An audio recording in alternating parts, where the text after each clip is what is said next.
Chapitre 2. Deux Indiens survivants. Ce soir-là, je n'ai pas traîné pour rentrer de l'école. D'habitude, je raccompagne Benjamin et Leila, qui souvent me raccompagnent, mais ce mardi-là, je pensais trop à ma rédaction. Tout le reste de l'après-midi, je n'avais même pensé qu'à ça. Dès que maman m'a ouvert la porte de l'appartement, elle et son radar ont compris tout de suite que quelque chose n'allait pas. Une mauvaise note m'a-t-elle demandé, prête à soupirer. J'ai fait en secouant la tête. Tu t'es disputé avec Benjamin? J'ai bien fait attention à ne pas expliquer que c'était un genre de punition, et je lui ai raconté pour mon devoir, pour les Indiens, pour Custer, pour Mathilde et ses sales mangeurs de légumes. J'en ai profité pour lui demander ce que voulait dire une suite réaliste. Cela veut dire que les événements que tu décriras peuvent avoir existé en vrai, comme dans la vraie vie. Mais alors, c'est fichu pour les morts-vivants qui se vengent. Fichu, m'a répondu maman. Je suis restée longtemps seule devant mon cahier de brouillon. Je suis restée avant le goûter, après le goûter, et même jusqu'au dîner. J'avais beau me creuser la tête, tout ce que j'inventais n'était pas réaliste. Pourtant, j'en avais des idées. J'avais chaud, j'écrivais à toute vitesse. Deux Indiens survivants sont cachés derrière un rocher. Ils ont échappé à Custer. Ils attendent que les soldats partent en expédition punitive et ils foncent en canoë par les rapides jusqu'à New York. Ils sautent illico dans un Boeing pour Paris. Ils voyagent en première classe. Ils ont tout ce qu'ils veulent comme jus d'orange et magazine. Et hop, dès l'atterrissage, ils courent à la droguerie de l'avenue Didier où ils achètent des tonnes de pétards, des modèles luxe de 6 mm pour exploser le général. 2.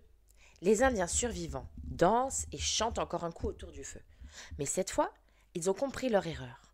Pour les aider, ils ne s'adressent plus à des dieux nuls de rien du tout. Ils demandent directement au chef des dieux, le boss des boss, le plus puissant, le grand Manitou. Comme ils chantent bien, en rythme et tout, le grand Manitou, content, fait tomber la foudre pile sur Custer. 3. Arrive au dernier moment un sorcier indien au super pouvoir, un vieux en robe qui coupe souvent du gui dans les arbres. Il invente une potion magique. Tous les Indiens survivants en boivent, ils deviennent invincibles et Custer ne peut jamais envahir leur visage. 4. Les Indiens ne font rien. Mais ils ont enfin de la chance. Un nuage de sauterelles voraces tombe sur la plaine.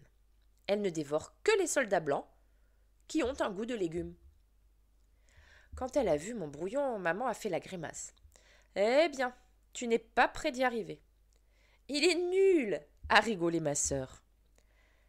Je vais t'aider, m'a proposé mon grand frère. Thomas n'est pas très doué en français, mais cette fois il m'a étonné. Pour écrire des choses réalistes, Antoine, m'a-t-il dit, il faut les vivre. Choisis-toi un ennemi, un fort, un qui soit sans pitié comme ton général. Tu le pièges, tu le détruis, et tu racontes comment tu t'y es pris. Là, elle sera réussie ta rédaction.